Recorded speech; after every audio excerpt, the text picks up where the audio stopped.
Was on. Activating the human heart. Woof! It's a good one. Activating the human heart.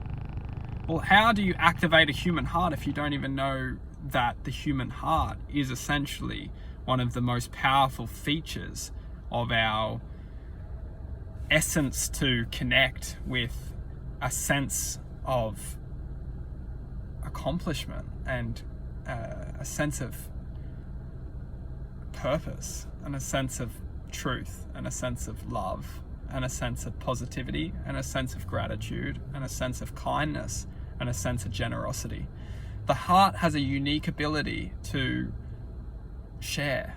It has a unique ability to connect, and it has a unique ability to manifest. And when our heart is asleep,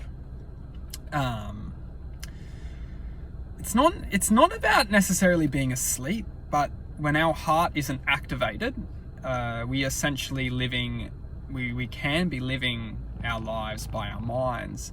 And if we are not in control of our minds, we essentially living our lives not in control of our own actions, desires, manifestations, possibilities,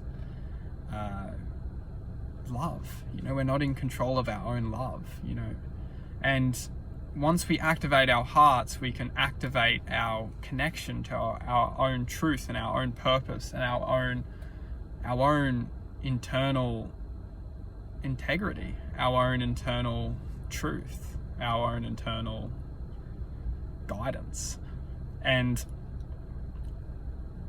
the heart is such a unique weapon that we can defend ourselves with, and it's a weapon of truth. It doesn't shoot a bullet, it shoots truth, and it's a weapon because it's used as not in a negative, it's used as self-defense. It's our love is our guidance to protect ourselves from evil. Now, that's all good and said. So how do we activate our heart? Well, we have to find something that that we feel is good for us. We have to go in search of it. We have to set the challenge to find something that is good for us, because when we understand that something is good for us, we will start to understand that I actually love this. I love to do it. We start to feel that love with an attachment. We start to attach our love to something, and we actually start to understand this is what love is. What is love? Maybe it's happiness. Maybe it's just the experience of being in the moment and being joyful. What is love? We don't know. How can we say what is love? Because essentially love could be a frequency of serenity, and it's that serenity, or it's that, that truth or that power that we feel and we can connect to, and then we say, I love that, I love this.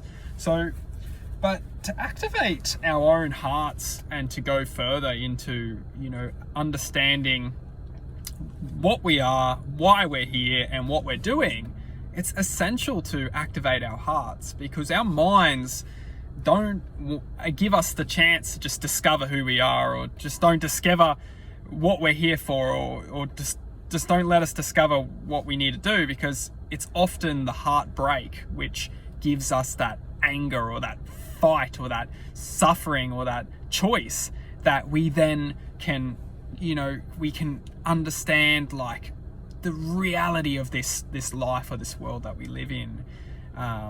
And when we can activate our hearts and start to love from our hearts, the world becomes a very beautiful place.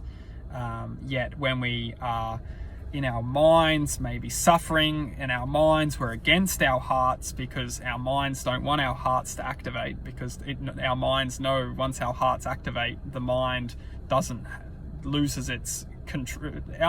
We gain control over it. When we have control over our heart, we have control over our mind, or we at least know what we need to do to gain control over the mind, because the heart's talking. So activating the heart can be a very beneficial tool to be used in life. Sure.